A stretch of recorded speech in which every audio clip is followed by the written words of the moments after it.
तो आज हम एक छोटी सी पर बहुत ही गहरी कहानी में उतरेंगे, जिसका नाम है शीशे का सपना। अब ये कहानी ना एक सवाल से शुरू होती है।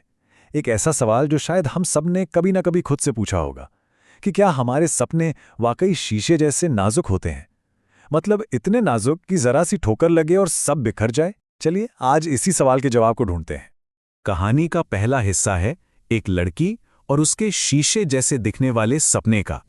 यह है रीना, और उसकी ना हर सुबह की एक आदत थी।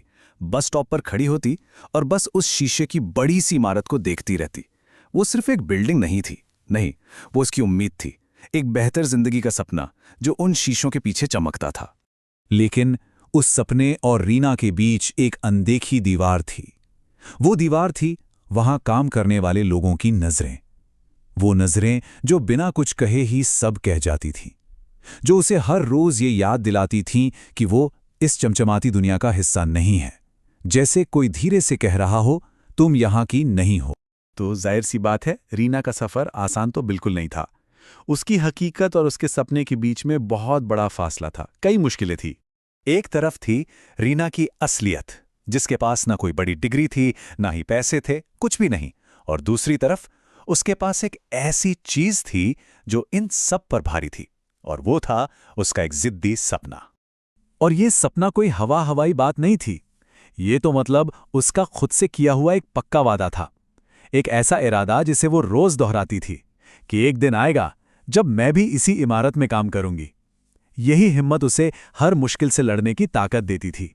लेकिन सिर्फ सपना देखने से तो कुछ नहीं होता है ना, जब तक उसके साथ हिम्मत और जी तोड़ मेहनत ना जुड़ जाए।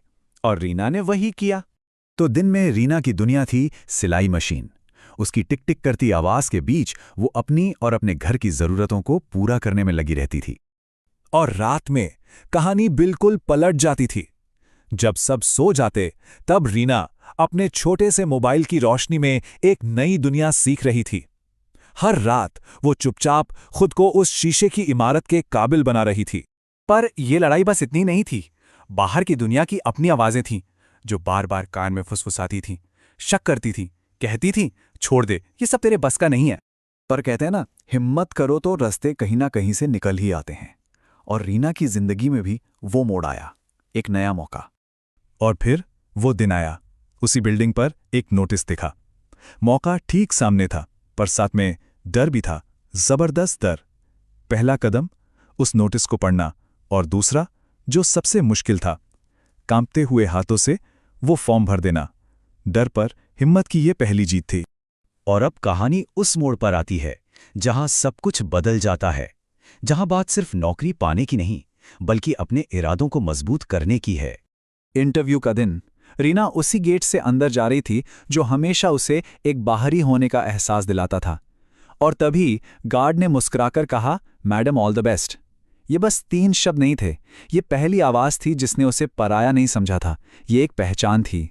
और बस वो 3 शब्द, उन 3 शब्दों ने ना जैसे रीना के अंदर कुछ बदल कर रख दिया। उस एक पल में उसे एक बहुत बड़ी सच्चाई साफ साफ समझ आ गई। उसे ये समझ आया कि सपने शीशे के नहीं बने होते जो जरा सी ठोकर से टूट जाएं। अरे वो तो हमारी हिम्मत से बने होते हैं। जितनी जिद्दी हमारी हिम्मत होती है, उतने ही मजबूत हमारे सपने होते हैं। तो सवाल ये नहीं है कि सपने टूट सकते हैं या नहीं, सवाल बस इतना सा है कि हमारी हिम्मत कितनी मजबूत है।